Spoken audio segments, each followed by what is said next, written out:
O vídeo que você clicou já vai começar, mas antes, deixe seu like, compartilhe e se inscreva no canal. TV Flórida, a sua TV brasileira nos Estados Unidos.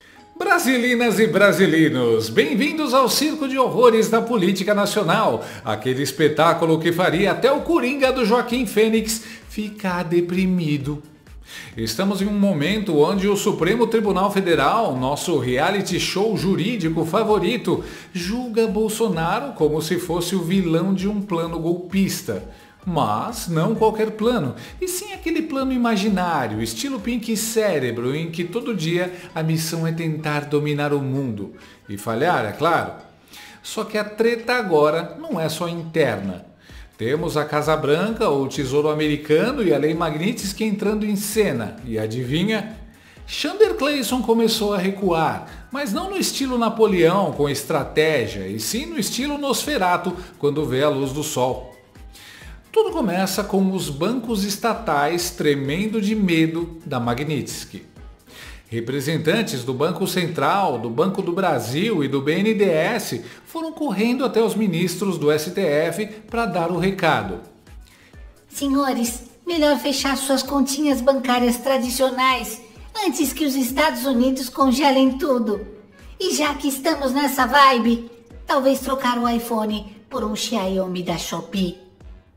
Imagina a cena. Ministro do STF abrindo conta em fintech de Dubai e baixando antivírus russo pirata. Tudo para escapar da fúria americana.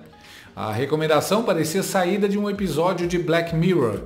Ministros migrando para sistemas bancários paralelos e programas chineses, como se a toga fosse dar imunidade digital. A reação, claro, foi a pior possível. Nós? Receber salário fora do Banco do Brasil? Virar cidadão de segunda classe? Jamais. Afinal, quem usa toga preta quer continuar tendo o cartão Black e de preferência internacional, para combinar com a toga. Explicando, a Lei Magnitsky, criada para punir corruptos e violadores de direitos humanos, foi ampliada por Trump e agora é tipo a manopla do infinito. Com um estalar de dedos, Washington congela ativos, veta vistos e isola figuras políticas. E olha só, Xandirene foi enquadrado por violações de direitos humanos, como prisões arbitrárias de apoiadores de Bolsonaro e bloqueio de bens de cidadãos brasileiros com cidadania americana. Resultado, mesmo que ele não tenha um centavo fora do Brasil, bancos e empresas com vínculo nos Estados Unidos ficam proibidos de mexer com ele. É como ter um nome sujo no Serasa Mundial. E quando parecia que não tinha como piorar, a Magnitsky virou DST. Passou para a mulher do Xandão, o escritório de advocacia dela e até o Instituto Lex, a verdadeira vaca leiteira da família. É o meme do pega no breu, agora lascou, em escala geopolítica. A pergunta é o que acontece agora do ponto de vista prático com os bancos brasileiros, né, que são, vamos dizer assim, os primeiros a serem atingidos eventualmente pela Magnitsky, caso eles continuem mantendo algum tipo de relacionamento comercial, econômico com os sancionados. Os bancos brasileiros, a gente tem a notícia de hoje aqui, aparentemente o Banco Central, o Banco do Brasil, o BNDES tentaram apresentar alternativas para os ministros do Supremo, mas foram rechaçados. Mas quais são os próximos passos? Deverão fechar as contas? Poderão esses bancos eventualmente ser sancionados? O que acontece agora?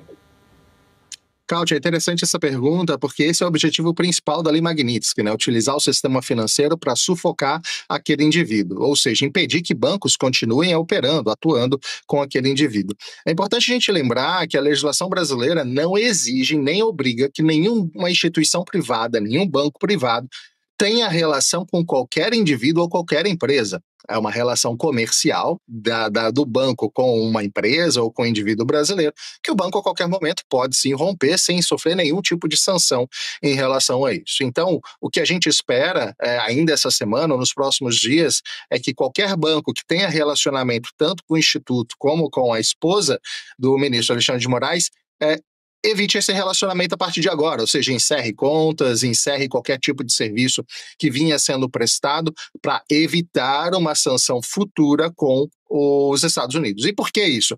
Porque é interesse dos bancos que atuam no Brasil, principalmente os maiores bancos, continuar tendo acesso ao mercado financeiro americano. E eles não vão abrir mão desse acesso para manter um ou dois clientes a mais. E é interessante dizer que a própria, analisando legalmente a legislação brasileira, não há uma forma do STF ou do governo obrigar qualquer instituição privada a manter relacionamento. Uma coisa é direcionar isso ao Banco do Brasil, uma empresa de economia mista que é controlada pelo governo brasileiro e é o governo que toma as decisões. Se o governo quiser decidir que o Banco do Brasil continue tendo relacionamento com o ministro, assim como com a esposa e com a empresa, é uma decisão do governo e o Banco do Brasil pode sofrer penalidades individuais com os Estados Unidos por manter o relacionamento. Os demais bancos, acredito eu que assim como foi lá atrás, há 2 meses, com o ministro Alexandre de Moraes, evitarão qualquer tipo de relacionamento com a empresa dele e com a esposa. Talvez como reação, o Poder 360 apareceu com aquela bomba jornalística estilo fofoca de condomínio. Bolsonaro teria dado sinal verde para uma nova versão do PL da anistia, apelidado de PL da dosimetria. Traduzindo, de mais de 27 anos de cadeia, a pena dele cairia para 1 ano e 7 meses de prisão domiciliar.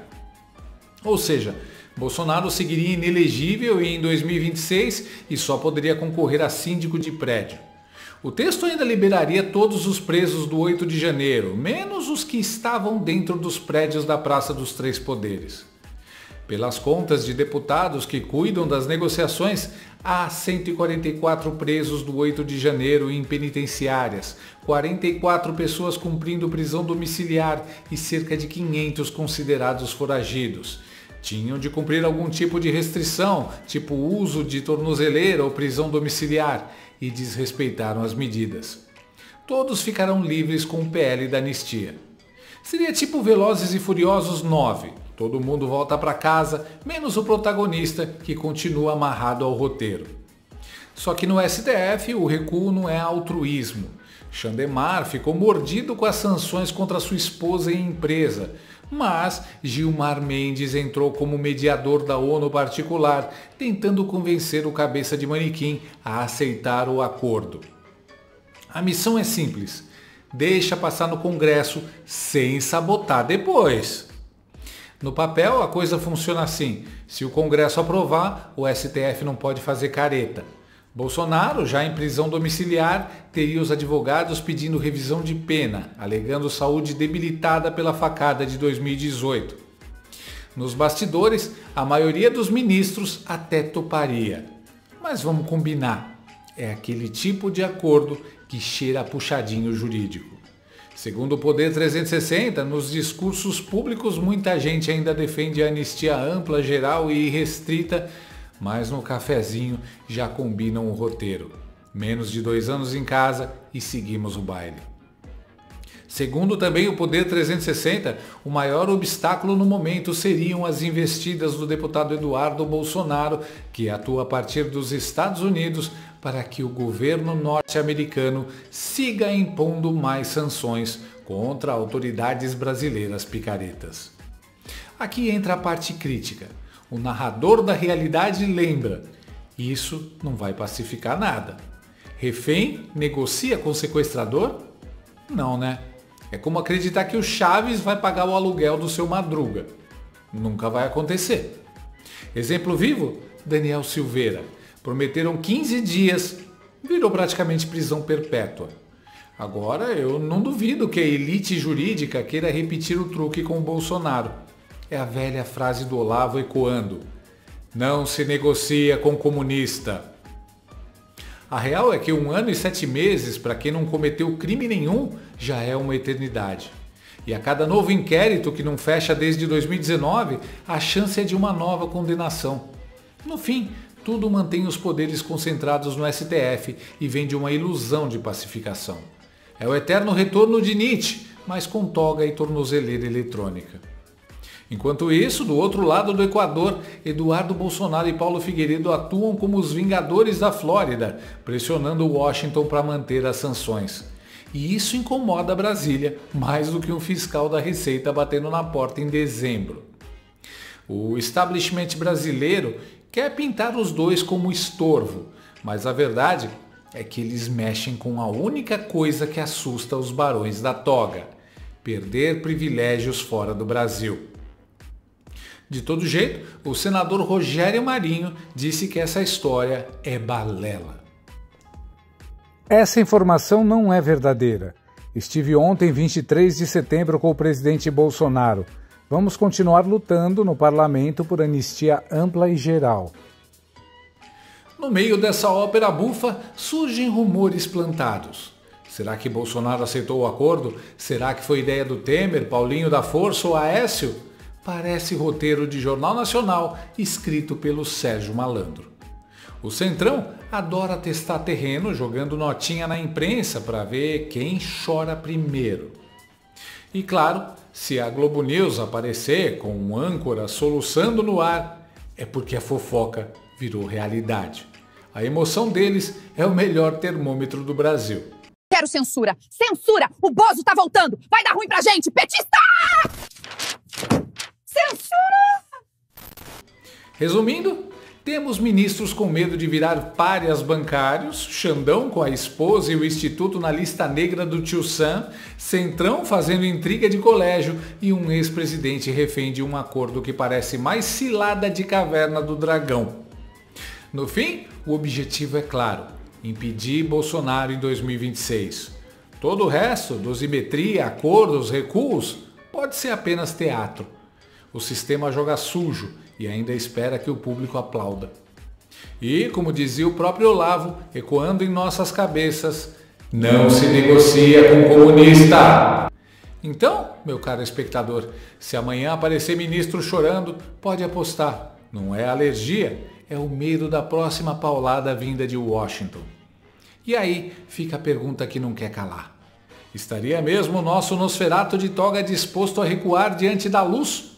Ou isso é só mais uma encenação, um teatrinho de vampiro que finge arder ao sol, mas na verdade já tem um caixão reserva preparado no portão do Supremo?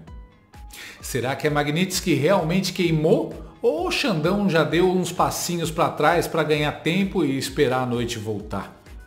Porque convenhamos, vampiro que é vampiro nunca larga a presa tão fácil. Então, meus amiguinhos, o que veremos a seguir?